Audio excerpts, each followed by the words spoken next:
Hello, everybody. Welcome back to an incredible panel. Today we are talking about anti-fascism in TTRPG and can games change the world? So my name is Anne. I'm a TTRPG creator and general gremlin from the internet. But enough about me. Let's meet our wonderful panelists. So I'm going to go clockwise here, and I am starting with Hamna. Oh gosh. Hello everyone. My name is Hamna. I use any and all pronouns, and I am a TTRPG performer and producer. I'm also the executive director of Tender Vicious Studios, which is a multimedia production studio that makes experimental art with intent. Fantastic. Thank you so much. And Mina. Hello, Minerva McJander, she, they. I am a layout artist, graphic designer, and game designer, working with largely with Ron Rook and Deckard these days on their works, but I've made games across the whole gamut.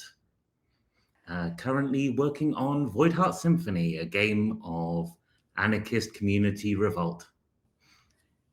Yes. I'm so excited to hear more about that. Okay, continuing clockwise, we're going to jump to Lori. Okay, hi everyone. I'm Laurie. I go by he, they. I run Stop, Drop and Roll Game Studio, which releases board and TTRPG games. We recently released and funded Why We Fight, which is a solar punk game about fighting fascism to build a brighter and greener future. I'm so excited. In our community, in my little community here, we've been talking about solar punk a lot, and I have some, I may have to add a question here about like solar punk within TTRPG and things because I'm very interested in this specifically as well. Okay, continuing on. I know I warn people. I'm like, let's keep the intro snappy, but it's me. I'm the problem. Okay, next we have Khalil. Hey, I'm Khalil Thurlaway. I use he, him pronouns, and I'm a science communicator, creative producer, TTRPG performer. I am 1/5 of Science and Sorcery, which is a science comedy TTRPG show over on Twitch and YouTube. We've just started a new campaign, GM'd by the producer of this stream, Sam Langford. Ooh, he's invisible. So it's a great time to jump in and check out what we're up to. All right, thank you so much. Well, let's get straight into it. So, on our panel today, we have a mixture of like performers, producers, game designers, the whole group all around TTRPG is being represented. I consider TTRPG art, and I'm hoping we're all agreeing on that front. And we often hear the refrain that all art is political. It always reflects something of the human condition, and is therefore inherently something there. So, what is it that makes a game or a story we're telling specifically anti fascist as opposed to just political more generally? And I'm going to throw this question to whoever wants to jump in. Okay, I'm gonna break the ice. I'm gonna do the thing. I don't know if this counts as like a cheating answer or not, but I think it's an important one, which is just to say that like I think what makes a game or a story anti-fascist is really just quite literally, I think, pushing back against fascist ideology. And so there's a lot of different ways to do that. And I know that we often, when we think about anti-fascism, perhaps the things that comes into mind is like, oh, a story about revolution or a story about organizing or, taking down a big power or something like that. And while those are definitely anti-fascist games and stories, I think for me, it's really important to emphasize that anti-fascism encompasses so much more than that. Like the great example that happened recently that I love and I think about as an example of this is Titanomachi's Titty RPG game jam that just ended not too long ago.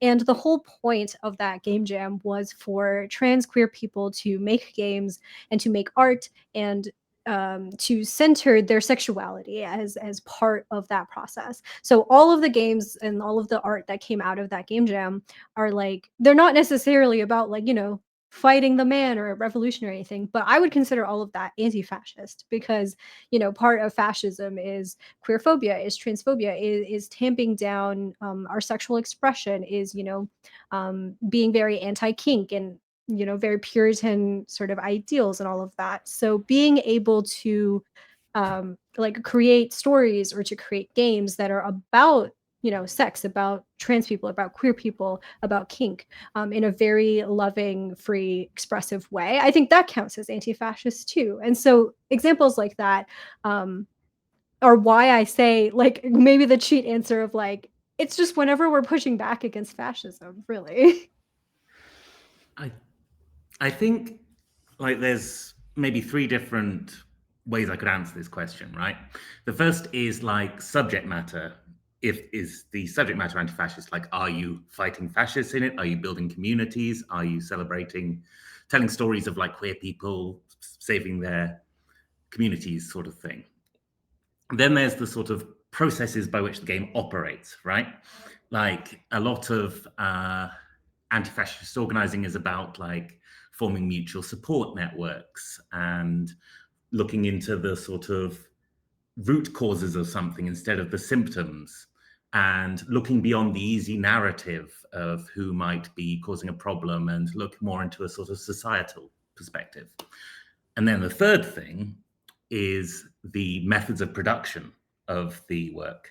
Like, even if we're making a game about, I don't know, goblins going on a fun little adventure, that game can be produced in an anti-fascist way if it is, you know, mindful and respectful of the privileges at play, if it's giving a fair wage to people from all across different marginalized backgrounds, if it's trying to be respectful of people's identities and all that sort of thing, if it's not using, you know, cheap slave labor or what have you to print it and ship it, all these things can be anti-fascist in some way or another. I I love this framing of like the triple layer of like you have in the fiction, in the game, and then in the reality around the game. And we can kind of be pushing back at all three of those levels.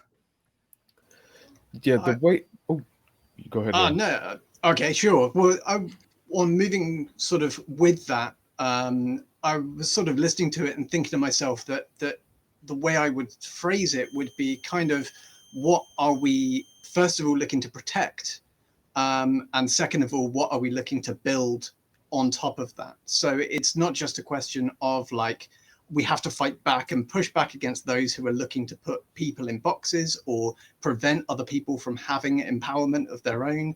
It's also a question of going, okay, not only why are we protecting it, but what are we looking to create as a extension of that? What safe spaces or what empowerment in itself are we looking to create as a response to fighting back? Because I think one of the things that I see said, I think personally mistakenly, about anti-fascist games and what categorizes them is the idea that they're all about sort of hitting back. They're all quite reactionary.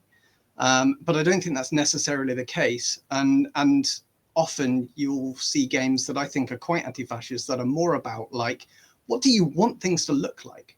What do you want a better place to be? It's not just about stopping someone taking something from you. It's about making progress, not only for ourselves internally, but also in our world externally. Yeah, I would absolutely agree. The two kind of trains of thought that are both dueling in my head right now are bouncing and kind of inspired by what, or bouncing off what a lot of the other people have said.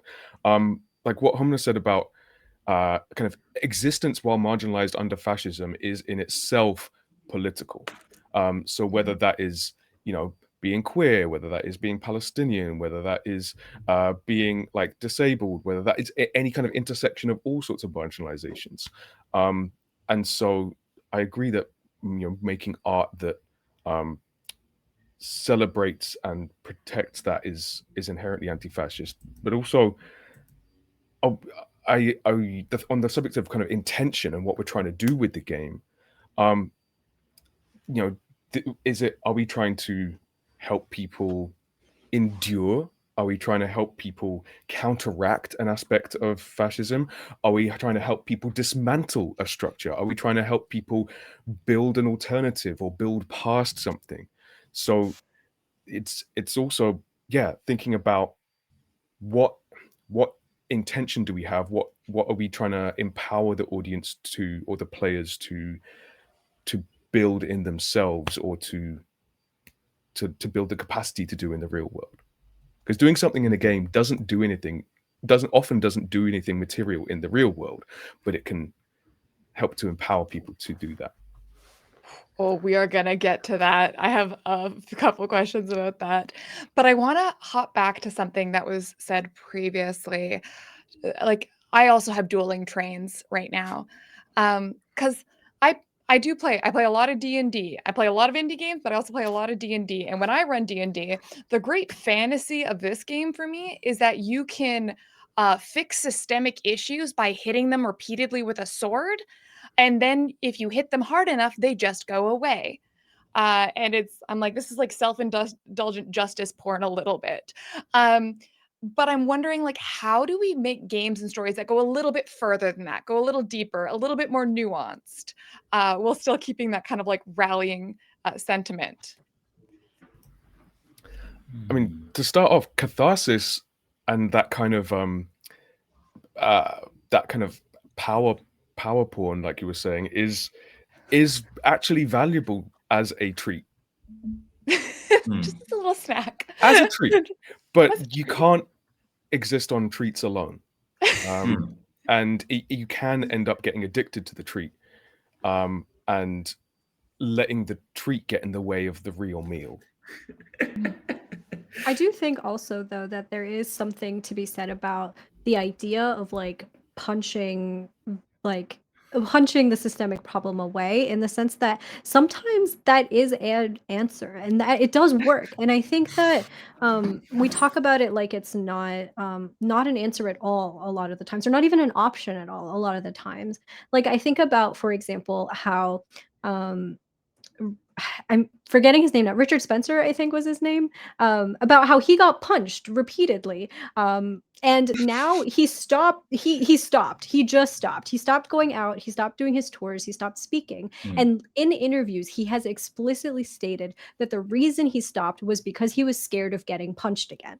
And so I do think that there is some value in punching the Nazis, punching the problems away. And we often talk about it like, well, we have to rise above that. We can't do that. And I think that that's sort of like dangerous rhetoric for us to engage in. I think it's a yes and kind of situation, right? Of like the violent revolt, so to speak, if we want to describe it that way, is one valid and, in my opinion, necessary part of the whole thing, right? Of fighting fascism. And we need that arm in addition to all of the other stuff that we also need, right? So I think in this conversation, I do want to like sort of hold space for the fact that like sometimes punching the problem is a valid answer too. It's like punching violence in anti-fascism is necessary, and it can stop an immediate thing. Like you can kill the greedy dragon or the dark lord, but what comes next? Yeah. And so if you're not prepared to protect each other with violence, then if the greedy dragon or the dark lord is willing to do violence, then you're going to get violenced. And so yeah, I agree that violence as part of resistance needs to be part of a mix that looks further as well.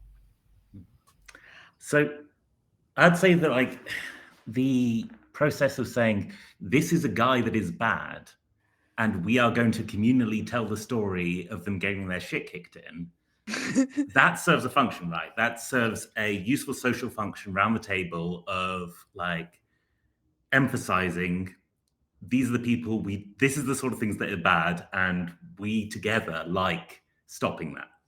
So that's one thing.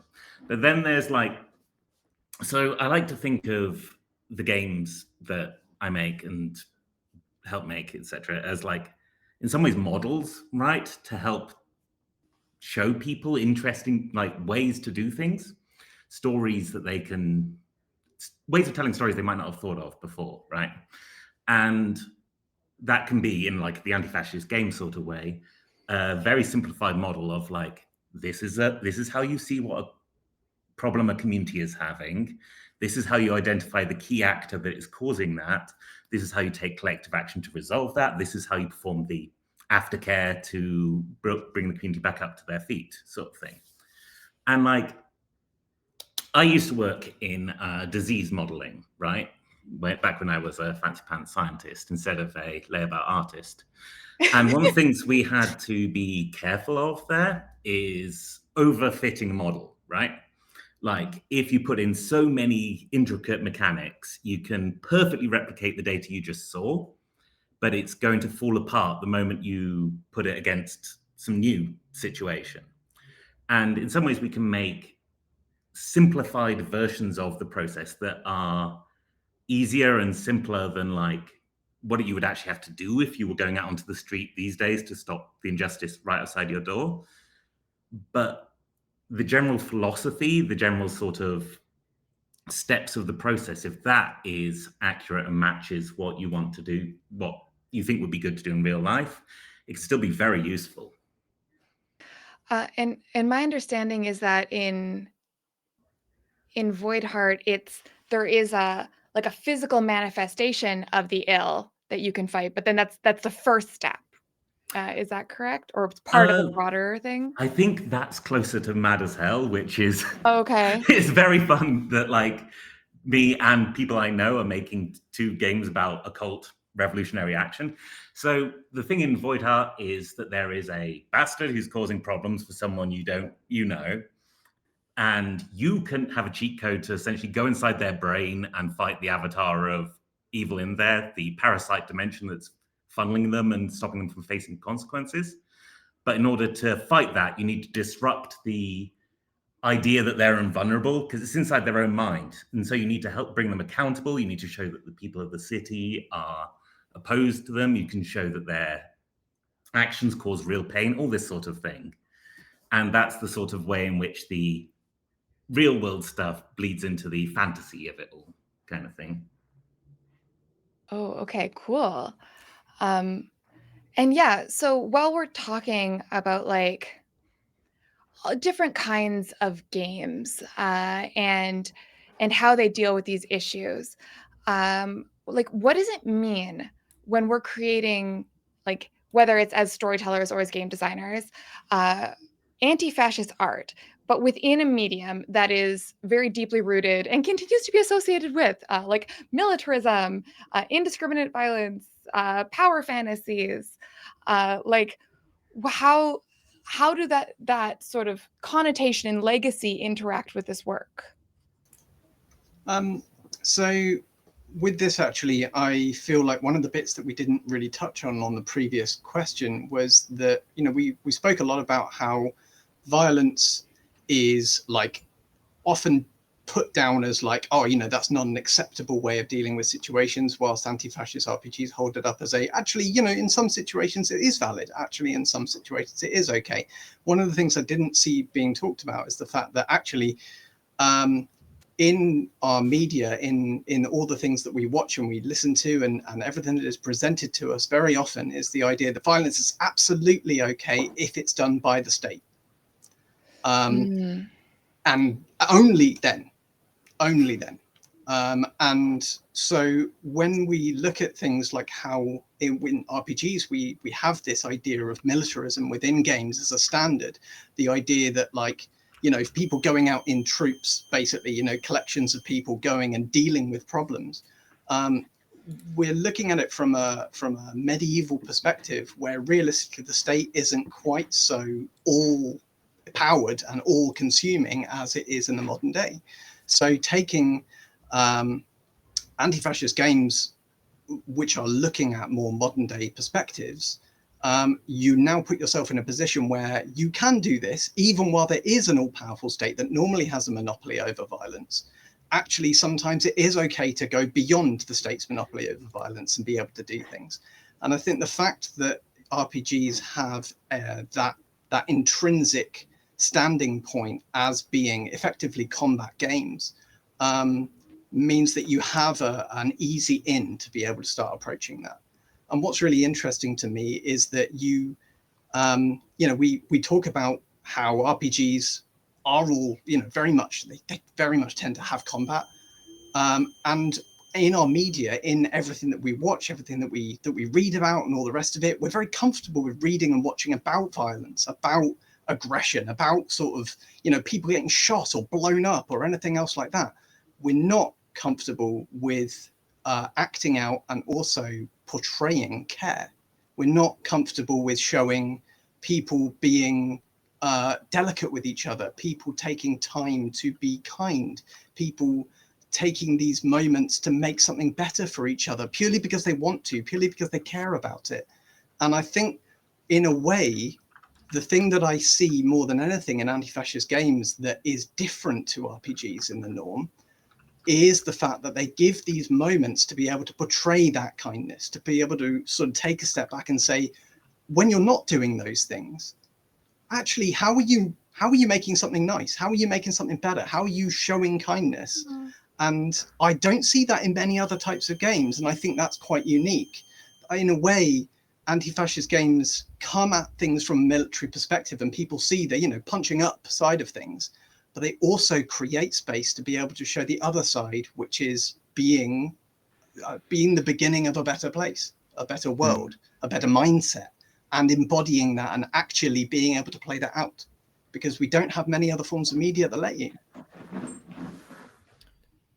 Yeah, and there are also kind of a whole suite of, especially, you know, increasing number recently of actively games that are actively subverting that kind of through current of violence in media, but still giving players opportunity to make meaningful change in the world of the game, showing that there are other ways to have big impacts and get that hit of, oh, I have this agency that I feel robbed of in my day-to-day life. Like, quick shout out to Mappa Mundi, Mhm. which as a biologist, I love. It's a We spoke to game. them on the first panel. Amazing. So, you know, your viewers will know that it's about reconnecting with the world around you and with the nature of it and the people of it. And yes, there is peril, and yes, there is challenge, but that doesn't have to be through this inherently this kind of all-pervasive violence that we seem to have steeped ourselves in as part of the kind of hegemonic culture. Yeah. I think. Mm. Okay, thanks. Sorry.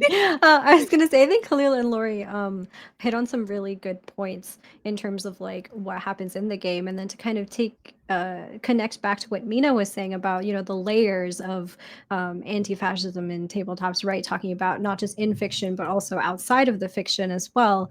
I actually wrote a Rascal article about this very topic, about the Did you? connection. Yes. Oh, almost like you know.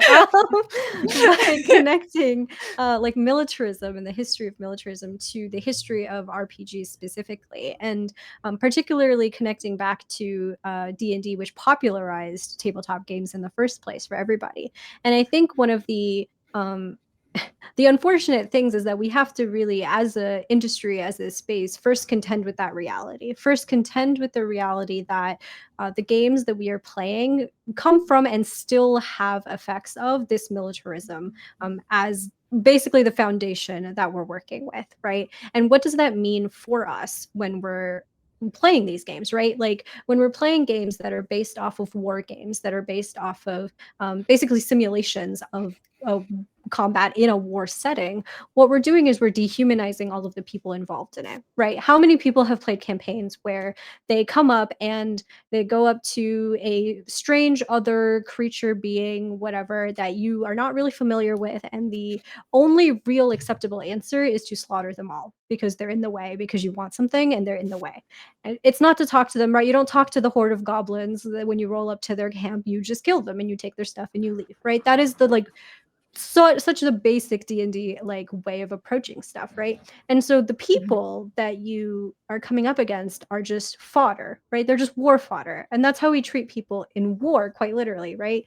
Is all of the casualties of the people that die, they're just numbers. They're just people that were killed by the state for whatever ends, for imperialism, for colonialism, for whatever the military wants to do, right? And that has real life effects. I Yeah. mean, going back to thinking about Palestine, like the number of people that have been killed in that genocide are dehumanized, right? How many people are like, well, it's okay that that happened because, Israel needs to defend itself. It's like, okay, what does that even mean, right? Like we've dehumanized those people. And I think there is a through line between the way we do that in our games and how we become okay doing that in our real life as well, right? Especially when we think about the fact that like the American military literally has a arm of the military that uses D&D both as a training tool for its soldiers that has been documented. They train their soldiers using D&D, and also as a way to recruit new people into the military. So when that's happening, I think we really have to look at the games that we play and ask ourselves, like, do our games encourage us to view like people and view life and view each other in these very dehumanizing ways? And like, if you look at the sort of standard D&D story, it's kind of, you can break it down into like a group of strangers come into a place. They're very empowered compared to the people there. They immediately identify the thing that needs to be killed. They solve the problems with violence and then they leave. And you can like push back on all of those things. Like, it's not strangers, it's locals who are dealing with a local problem. They're not necessarily more empowered than people around them, but they need to rely on their peers and the locals here to deal with it. Maybe the problem isn't solved with violence. Maybe you need to like go into the forest and find the invasive species that is causing all this horrible shit and pushing creatures into human lands or whatever. And finally, like, they don't leave, maybe. I mean, there's a lot of stories you can tell with people who then have to stay in the place and deal with the knock-on consequences of what they've dealt with and like invest in building a community. And I think we can do a lot by making games and playing games that deal with that sort of more long-term thing and let them be more complicated kind of Yeah. thing. Not to paraphrase Lori to Lori, but I'm pretty sure I read that you said this somewhere where it was something like moving past like how do we survive to how do we make this place better or something like that. And Mm. I'm like, I like this phrasing of so often like I love a survival horror like I do. I love an adventure game, but kind of bringing this added element of like building and improving and having impact. I think adds that depth that we're Mm. talking about of making it like anti-fascist, you know? And like, if you want to see something that's like completely different from the D&D model, I definitely point to something like Dream Askew, for example, or The Quiet Year, both by Avery Older, Mhm. as games about communities and the interesting stories that come out when you're trying to deal with these inter-community problems. And it's still, there's both stories about surviving in a lot of ways, but you're not going to be punching anything or reducing hit points as you play them. But as we said, sometimes you do gotta punch some stuff and reduce Sometimes. some hit points. Maybe that's part of a broader plan, okay? Mhm. Don't knock it. Well, Like there's surviving and there's surviving, you know? Yeah. Yes, we yeah. need to survive immediately. And we need to what's the point in surviving immediately if we're not going to survive in the long term? Mm. Yeah, we need And to not who only survive, but to thrive as well. and I who think, are we keeping space for to survive? yeah, and I think also in terms of like you're saying, oh, sometimes you've got to punch the thing because as we were talking about, the state's got that monopoly on violence, and that means that we kind of look at the problems that we have around us in the real world, and we go, I feel kind of powerless. I feel kind of helpless. And when you're in an RPG setting, whether or not it's dealing with inter-community problems and having a hand in how that's resolved, or whether it's a case of going out there and punching that fascist in that face, ultimately RPGs give you an outlet to be able to go, I have a way to be able to solve this. Whereas I think a lot of people feel they don't. And I think ultimately that's the problem that needs to be unpicked. That's the problem that gives people the reason to come to find an anti-fascist game, because they want to go, or any game actually. That's the reason they come to D&D too. They want to be able to go, I hit the thing because goddamn, I really just secretly want to hit the thing, and I'm not allowed because I will go to prison, and that's you know that's a whole nother thing. But it's I think it's important to recognize that RPGs give you an outlet to do something that realistically we all have the capacity to do, but restrain ourselves from doing. Yeah, I Um, think another like cool aspect of that too is that it's an outlet and it's like you said, kind of like a space for us to do things that we maybe don't consider ourselves able to do in real life, and that's where like our radical imagination comes in, right? And for those who might be unfamiliar with the term, the idea of radical imagination is functionally just this idea that our imaginations are also a site of political struggle. That part of the way that fascism and conservatism operates is that if they can prevent us from being able to even imagine something different, something better, then we lose our capacity to be able to build that something better because we can't imagine anything else. And I think about this a lot in terms of like police and prison abolition in particular, right?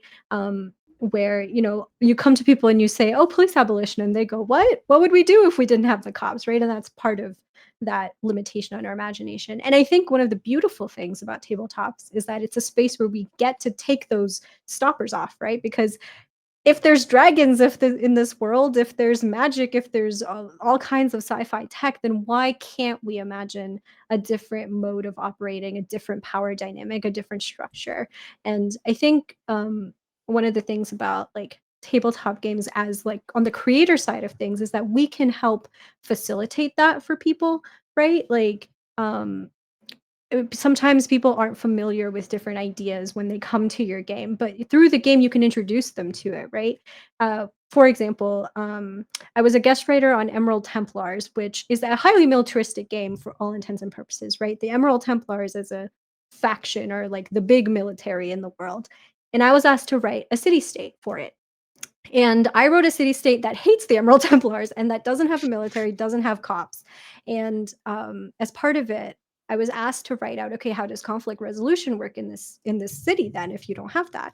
And so I wrote just an idea. I just did a thought exercise of like, okay, here's how they do that. And now somebody can come to that game and they can choose to completely just disregard that, right? They can choose to, be like, no, actually the military takes over the town, blah, blah, blah, whatever. They can choose not to engage with that. Alternatively, though, maybe that's the first time somebody really thinks to themselves, what would it actually look like if a city didn't have cops, didn't have the military? And the city I wrote asks people to play in that space, to go, okay, cool, here you go. Here's a city, have conflict, figure it out. What would happen, right? If somebody in the community harmed somebody else, how would you deal with that without the cops, without the military? And I think that's the kind of nice space for tabletops is that we can give people permission functionally to to imagine something different and to try it because there's no consequences. You're playing a game, right? It's not like you're trying that in real life, right? You get to just play with each other and like try stuff out. Yeah, and I think what Homna says about radical imagination raises some stuff to think about fascist attacks on the arts and the kind of fascist obsession with AI as well, in that kind of erosion and kind of exclusion of the imagination and that limiting of the possibilities that we can envisage. Uh, oh, I have so many thoughts that I want to bring into this. I'm thinking a lot about like the concept of like capitalist realism, which is this notion that we've been sold that this is the only viable option and that this is a necessary evil. And it's the same with these like fascist things and oh, this is a necessary evil. And then I think we can all agree on the evil half of that equation, but I'm really questioning the necessary part, right? And then if we can have these sort of like safe spaces, and I say safe as in like you're not going to get punched out by a cop, space like at your around your table, where you can really challenge the necessary half of that equation and like have that not just yourself doing a thought exercise competing with the political philosophers or whatever, but just like in a even in a group or like with a prompt of a game, really starting to expand that imagination. And I do have to recommend now the poem Rant by Diane DePrima. which that has like the refrain where it's the only war is the war against the imagination. All other wars are subsumed in it. And like as like a real rallying cry of like, if you can't dream it, you can't build it. Uh, so using the games as a little vector for sorry, I'm getting very excited for building You it. do Even not though need to apologize. I'm not on the panel. This is a place to get excited about this stuff. I think there's also room for like the kind of challenges that you give players as well. Like if we're talking about how do we like radicalize people with these or like prepare them for doing this kind of stuff. I mean, one side of the coin is definitely showing these are good and possible things to do, as we've been talking about. But I think it's also interesting and useful to say like, and these are the kind of things you might have to deal with, like talk about the challenges of holding space for people with disabilities other than your own, or recognizing your own privilege, or dealing with burnout, or dealing with the consequences of having too much power and using it without consulting others, that kind of thing. There's a lot of things that as like system designers and as narrative storytellers we can do to showcase this is a thing that activists have to deal with, and thus hopefully prepare people for having to deal with those things. And that distinction between game design and narrative storytelling, I think, is very important because you can lead a horse to water, but you can't make it drink. Like you can design a game system that's as anti-fascist as you want, but it's going to be run by people. Nope. Oh, well, They're trying to the government. silence you. They're trying to silence you. Jeffrey Bezos tunes into this stream in particular to be like, no. Can't have that. But that's actually, someone in the chat said, is essentially that is like, how much can we do with the game? How much can we lead the horse to water? And then how much, players can do what they want to do. And I think that, I mean, I would agree with Khalil on that point, where it's like you can build some framework, but don't worry, he's okay, he's okay. I'll come back. But there's always that agency. But does anyone else want to chime in on that thought? Yeah, so I think the you were talking about how oh gosh, I won't deny the camera going all like that kind of blew out of my head a little bit. But to reconnect with that thought, yeah, you were talking about how dealing with the idea of like, does this person have too much power? Does this person like, what is this person has sort of caused this problem through something or other? There's also the possibility of like, people make mistakes. People fuck up. Like that something doesn't need to be intentional necessarily, but it still needs to ask the players that question of like, what are you going to do about it? Like, are you going to punish them? Are you going to like they have made a mistake that impacts either people or you in some way? How are you going to deal with this in a way that means that does this problem happen again? Are you just going to forgive them? Are you going to put things in place in order to make sure this doesn't happen in the future? And I think one of the things that we forget in our day-to-day lives is like having the ability to not only sort of go, actually, maybe this person doesn't deserve the harsher punishment that the standard might suggest, but also a case of going, actually people can make mistakes and people can recover from that and people can come back from that. And recognizing when intention is the foremost part of this or not is an important thing that I think we sometimes forget to do. It's easy to sort of go, oh, this was done with malice, when actually in reality it was just a fuck up. And we all do it. And I think the weird thing is that we forget it in a fictionalized setting. But nonetheless, it's relatively intrinsic to all of us. Yeah. And like, in terms of the question of like, what can you do as a designer to help players do the things that you want to do? Like, I think part of it is communicating your intentions to the players, right? Like, I like to say that, like, as a game designer, you're kind of like the person writing sheet music, you know, and the play group, the actual orchestra that put it on. It's always a collaboration between you as a designer and any given play group. And part of that is helping the play group know what they should be kind of aiming for. Because everyone like fudges rules at the table and doesn't follow the procedures properly and makes up things where they don't like the law. But like, if everyone's agreed to, like, we're telling stories about this kind of thing, and we will, when we wiggle things, we want to wiggle in this direction, I find that can help quite a bit. I think there's also something to be said, in addition to intention, about how your mechanics are designed as well.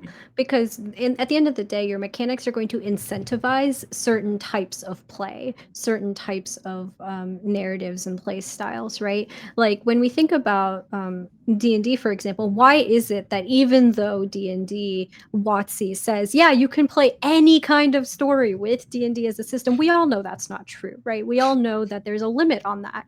And the reason that there's a limit on that is the mechanics. The mechanics inherently incentivize violent resolution to any situation, right? The most interesting thing on your character sheet at any given point that you can do is probably something violent. It's relatively difficult to make an interesting non-violent character in D&D. And if you do, like, your options are super limited compared to if you were allowing yourself to resolve stuff violently, right? And that means that at any given point in time, a player will be incentivized to escalate a situation, even if it was nonviolent at the moment, to violence, right? And so mechanically, if you're trying to incentivize certain kinds of play, right, whether it's like you want to explore certain themes, or you want players to, like Lori was saying, like engage in care work with each other, things like that, you have to, I think, mechanically incentivize the players to want to do those things. That has to be interesting for them to do as part of gameplay. Otherwise,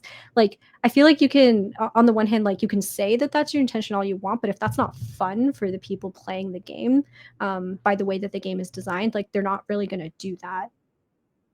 I'd like to touch on that actually, because it's really interesting that you brought up the mechanization of your potential actions, because one of the things that I see the RPG world as a whole kind of struggled with for quite a while was the idea of how to create a social system without using force as a baseline. So within, within the act of persuading someone else, are you just doing a roll and therefore they just do what you want because you rolled well? You did what you say. Of course they're going to do what you want. You made them do the thing by the act of you being good at social. As a result, it's the equivalent of pushing someone into doing something they don't want to. It's social interaction as an act of force.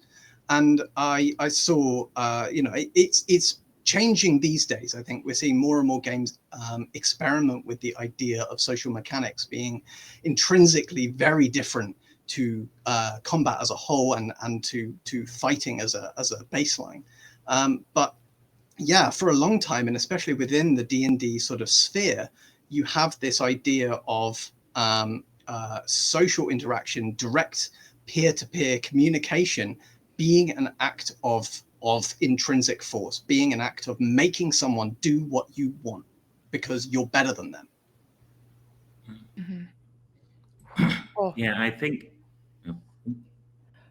Oh no, I was gonna move to the next thing because I'm like, I love it, but by all means, please. Oh, I was just going to say, like, yeah, I find that it's kind of a lot more fun, for me at least, to write powers and like abilities that are around information flow in social situations, like being able to go into a room and ask the GM, like, who here could really do with a hug, or Oh.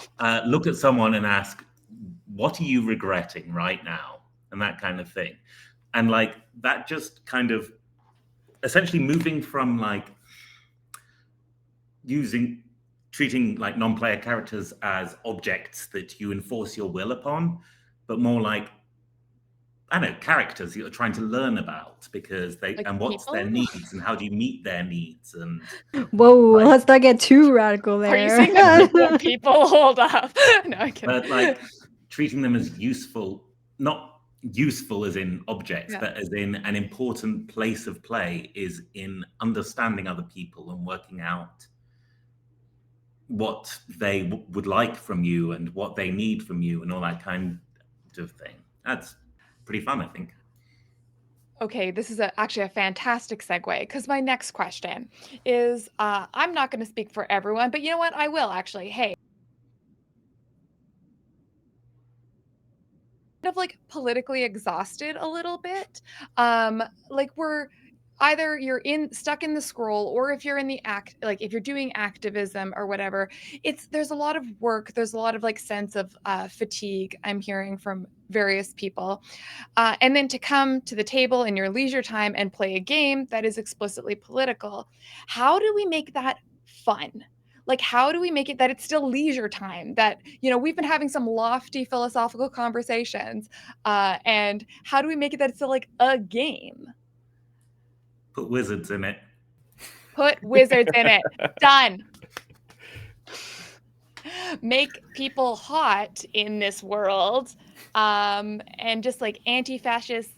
And now they're all super sexy. And that's the game. But I mean, I That's think my GMing style. there's that old axiom of like if you frame if you as the person running the game frames the story and the world as super serious, your players will make it very silly, and if you make a silly world, your players will make it very serious. So that kind of reverse psychology, or that kind of just kind of diffusion flow of seriousness and silly, I think is a really powerful kind of pressure valve for some of that emotion. I can just see you being like, you thought you were being contrary, Paul? Right into my trap. Gotcha. You've activated my trap Victory. card. That's it. Exactly. No, I think in a way, that really leans into kind of what I wanted to say, which is that players, in the same way that they play video games to be able to go along through an experience and actively be a part of that, as opposed to watching a film or something like that, which is much more passive. Players tend to enjoy RPGs as a means of being able to have some degree of control over the world and its outcomes and all of that sort of thing. I think in many ways, we touched on this a bit before, but nonetheless, many people, I think, feel relatively disempowered. And that's why they feel politically exhausted.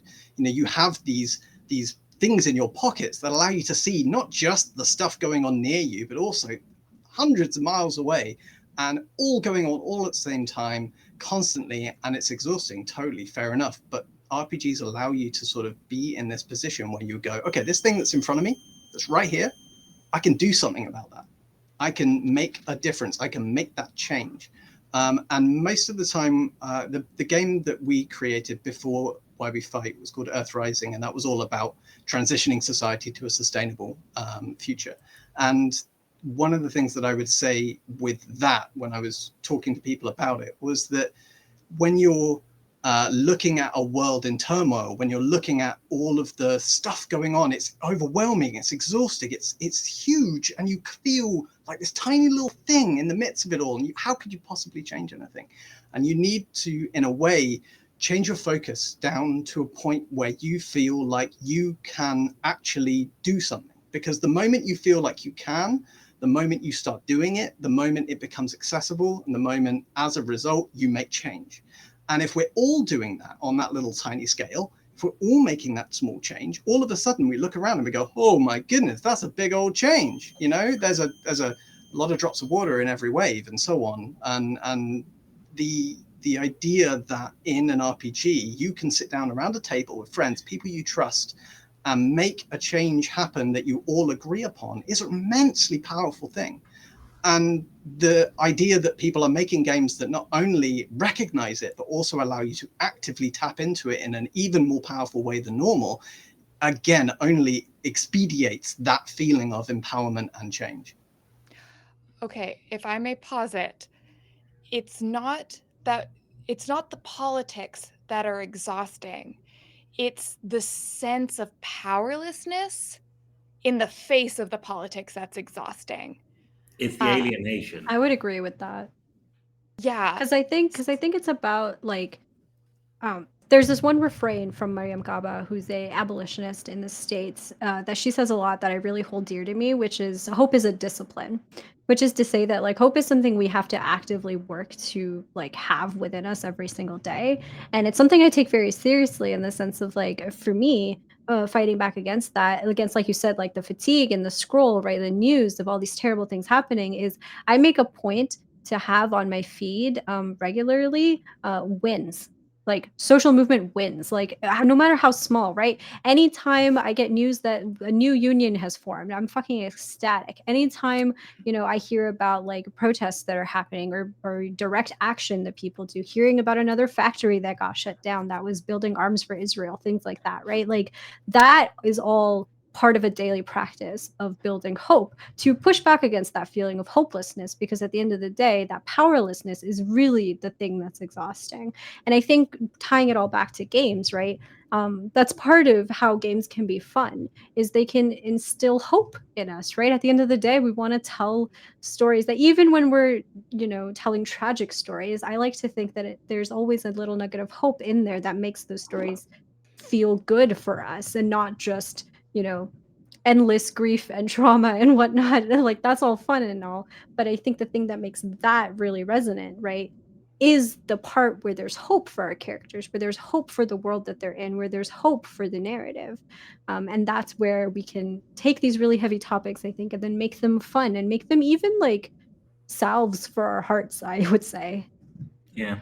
Like, I think that a lot of people's like first failings when they try and run a game that's meant to be more politically aware is that they manifest that as like problems in some ways, like almost like finger wagging to the players, like, oh, you solved this in a normal way, but this had these knock-on consequences. Now these big problems you have to deal with.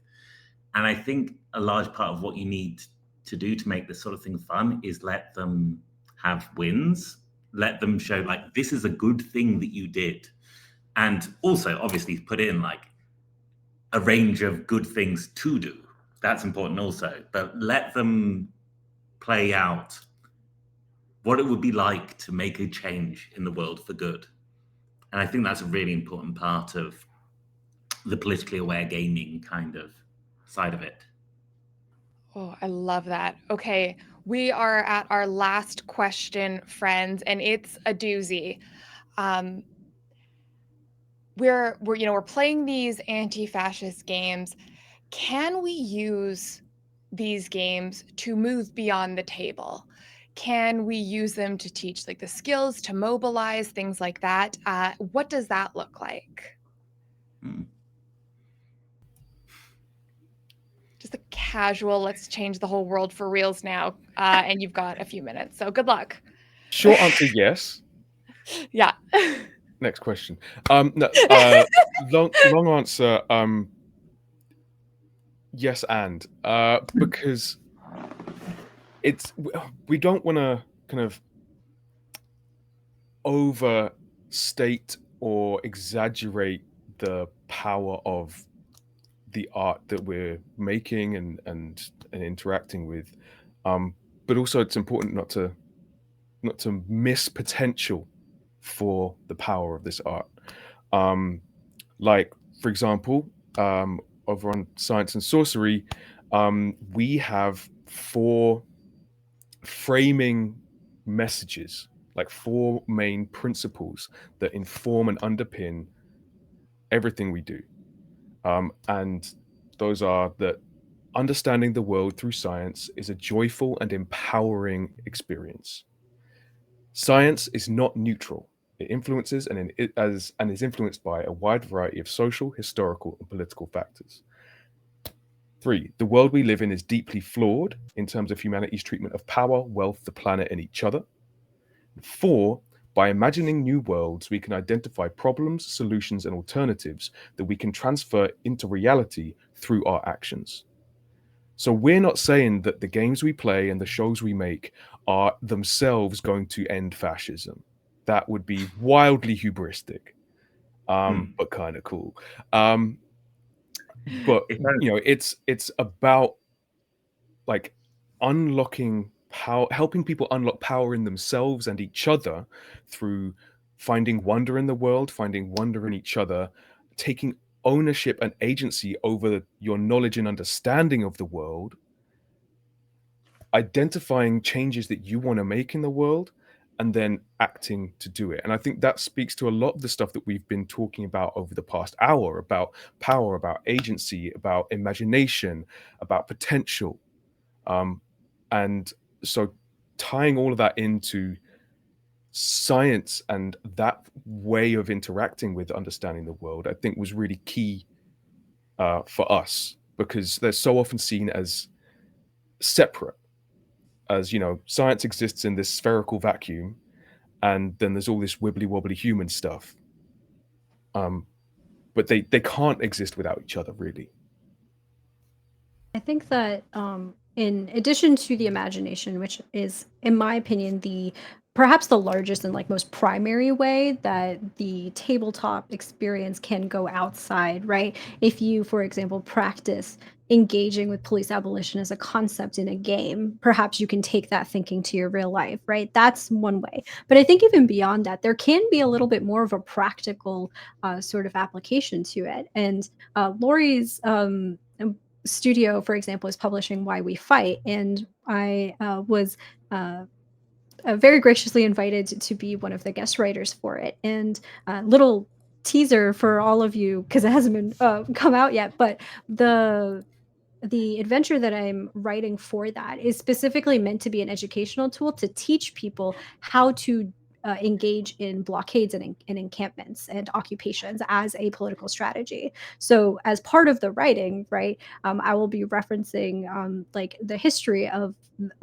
encampments and occupations as a strategy. I will be referencing like what kind of tools would you need, what kind of like things would you need to do, and that kind of thing. And you'll actually get a chance to play that out in the game. And that can be, it's not going to be one to one, obviously, right, for whatever situation, but that can be a nice sort of like first step, a little primer, a little educational tool to understand, like, oh, okay, like, here is what that might theoretically look like if I were going to engage in that direct action for real myself as a human being in the real world. And so I think there's like two aspects and two ways that tabletops can sort of extend out into our real lives. it's like at the core of it, right, is you're telling a story that is where these are the heroic acts that you are classing as heroic, right? That fighting cops is heroic, that freeing prisoners is heroic, that breaking borders and helping migrants is heroic. That's good in and of itself, right? Because it re-emphasizes within your heart that this is a good thing to do. Then maybe the game is also telling you practices that you can do with that, like seeking out people to learn more and building a consensus and responsible use of power, all that sort of thing. Maybe the game's teaching you that. But also, like, at the point where you've wrapped up a campaign, right, where all of you around the table have been telling me all these stories about anti-fascist action, that's like, if you look around the table, that's 4 or 5 people there who value the same things as you and have committed on a pretty ongoing basis to talking about how that's a good thing. Maybe that's the start of your new like collective group. Like, why don't you do other things together as well? Why don't you go to a protest together or help local people move or set up a community garden or all this sort of thing? Like, you don't need to just do RPGs together with these people you've confirmed you get on with and enjoy and have similar politics to. Yeah, I noticed obviously that right at the very beginning we all kind of paused and didn't say anything for a good couple of seconds there. And I think in a way we've all talked about very different ways in which people can engage with these things and then take them further into the real world. And I think part of the reason we all stalled is because realistically, no one game can teach you everything you need to know about how to make a different world. No one game can tell you you need this to be able to make things better. not to mention just a simple thing of it's an incredibly multifaceted and complicated thing to be able to make something different that works, but also not all things for all people. Not everyone can go to a protest, perhaps because of disability.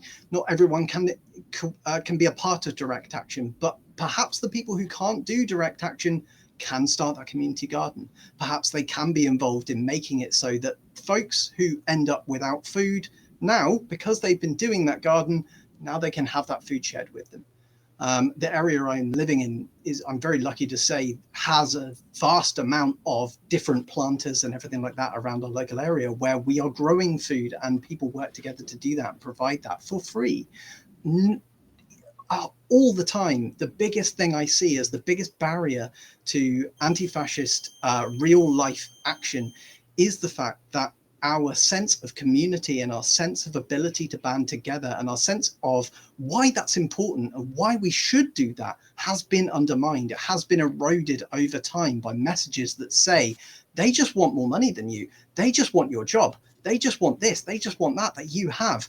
And that's been pulled apart and taken away from us. And the wonderful thing about RPGs is that it gets people together in a group and lets them do something together. It is literally people banding together and making change. And so as a result, you're literally already in the first step of doing the very thing we've all been told isn't worth our time. And so taking that and going, oh, hey, we're already together, like you were saying about how, what next step, go out and start doing stuff. Like, it's the fact that we're already there, the fact that we're already together, banding up and going, yeah, what could we do, allows us to go that step further with games that preempt you going, what would you want to do? And here's how you could do it. That facilitation of not just imagination, but the core of being a community, the core of working together as a group to make something you care about, is facilitated by the very act of getting together and playing a role-playing game. And I love that. That's one of my favorite things about it. I often say that someone's first act of political mobilization is probably not going to be being on the front lines of the revolution, right? It might be joining a local knitting group and then like gaining some empathy from different perspectives in your community or something like that.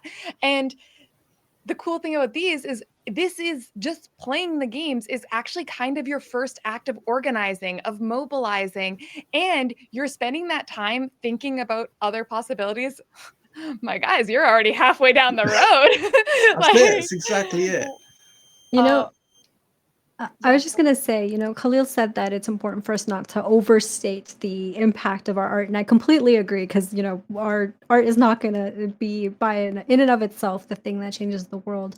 But at the same time, I think it's also important not to understate the impact of art too, because, this is going to be so terrible because I don't remember the details and I wish I did. Somebody, if you know what I'm talking about, please tell me in chat. But there was a writer who got passed up for like a major prestigious award, and they put out a statement online about it, and they said, they were like, awards are not the thing that I want to measure the value of my art by. I measure the value of my art by the fact that I had a group of Palestinian kids message me and show me pictures of the occupation that they had built and that they had organized together against the Israeli army, and they named it after the town in my book. That they were so inspired and so motivated and so empowered by the story I wrote that they chose to not only act and mobilize to protect themselves against an occupying army, but that they then went further to name that after something that he had or that they had written. And like, to me, that in a nutshell is like some of the most beautiful, wonderful, liberating impacts of our art that sometimes we might not even know about, right? That writer was lucky enough to have those people talk to them, but I like to think about all of the potential ways in which the art that we make may inspire, motivate, or empower other people in ways that they might not even tell us, right? And like that to me is also worth it beyond just the direct impacts that we might be able to see. And one thing you know for certain is if you don't produce that art, it won't have any effect. there Yeah. you go. Um, And what an uplifting note to end on.